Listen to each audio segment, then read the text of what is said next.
Probably the only reason you don't like the Panzer Dragoon series is that you don't know about it. And hot damn, if there was ever a reason to buy a Sega Saturn, it would be to get the Panzer Dragoon games. It's a real damn shame too, because of how unpopular the Sega Saturn was. So too were the games that came with the system, and it wasn't because the system was bad or anything. In fact, to me the Saturn shits all over the N64 and PlayStation 1. But you know, that's me, so shut your mouth. The Panzer Dragoon games are some of the best stuff for the Saturn.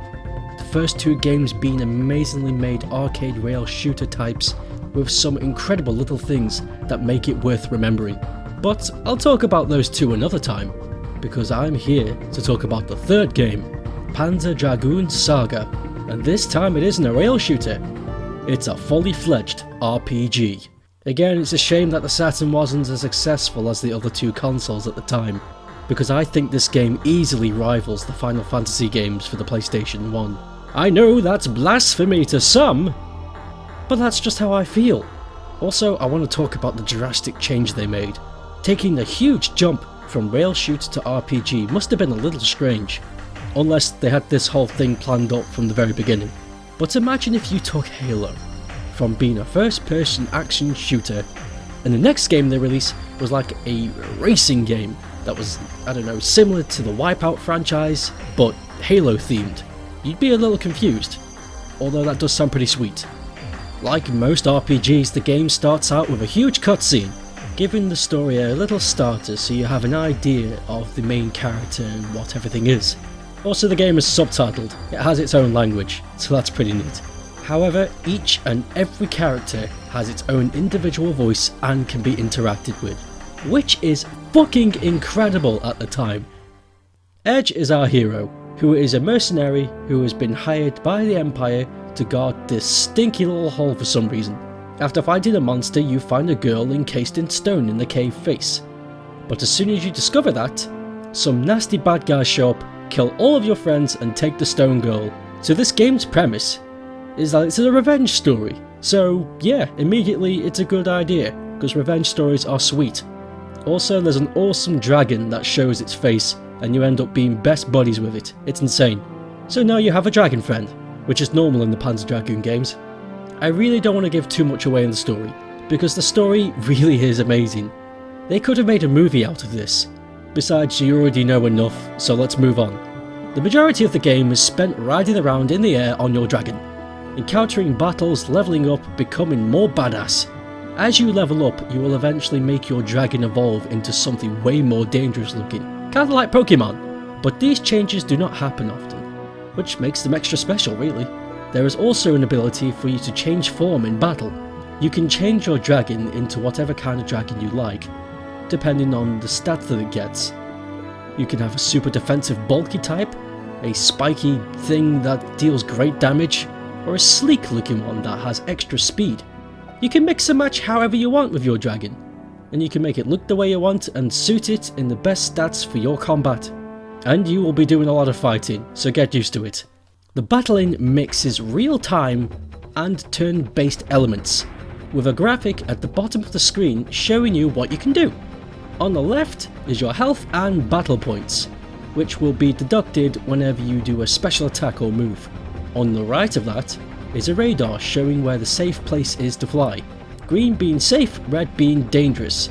As the battle progresses, you slowly learn the enemy pattern and where it is best to attack, where you can predict 3 or 4 moves ahead where it's the best place to fly. However, you can deal the most damage if you're in the red. So choose your own strategy, it's up to you. On the right of the radar is a status icon, telling you if your dragon just happens to fall under ill, poison, or some kind of debuff. Under this status icon is a gauge meter. When each gauge meter is filled, you can choose to attack your foe. The more that you wait, the more times you can attack at once. Plus, you can access your items and other options whilst you are battling, to morph your dragon like I mentioned before, and to cure your dragon of low health or status problems, or even refilling your battle points. While you have these things to consider, you can circle your foes to expose their weak points, but the enemy can also do the same to you, to push your dragon down into a vulnerable spot. Learning how to battle in this game takes a little time to get used to, as it is unlike anything I've encountered before in an RPG. But that's why I love it so goddamn much. The creators made something new out of something that's old, and that's great, and it made me want to learn more. There are moments where you have to leave your dragon behind to walk around in the towns. Every now and then, you will have to interact with people, in a true RPG fashion. You walk around town talking to everybody until you find the right person to talk to, then you can carry on with the game. Also, it feels great to walk around in this town. There is all sorts of things to see, plenty of different scenes and buildings that make the feeling oh so unique. Also, the interiors of the buildings are all different too. The attention to detail is amazing, and like I mentioned before, you can interact with every person that you find, and they might all have something nice to say. But the fact that they went through the trouble for creating dialogue for every character, again, is amazing, topped with voice acting. Also, there is a South Park Easter egg in this game. That's really funny.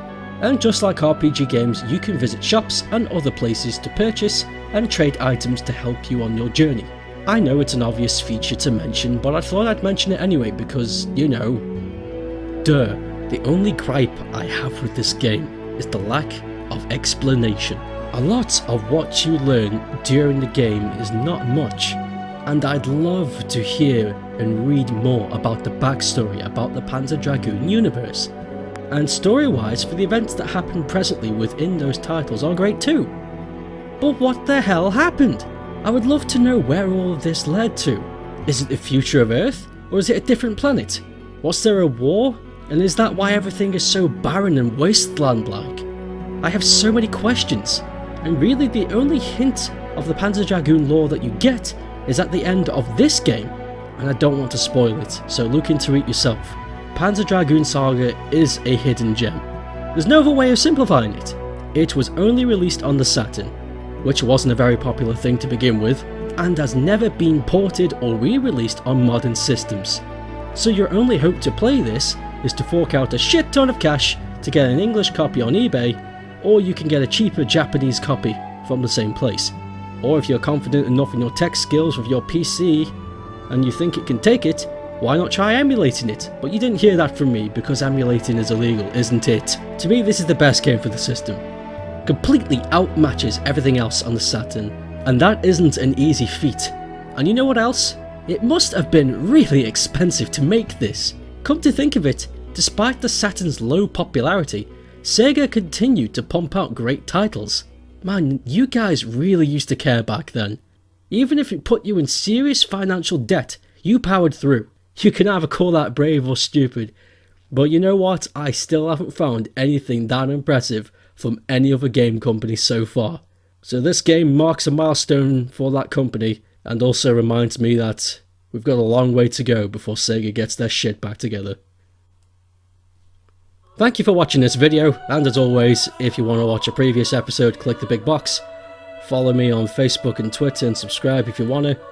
Blah blah blah blah blah, you know the crap. Also check out these people: Mollet Games, Sarah Willoughby, and so many import games.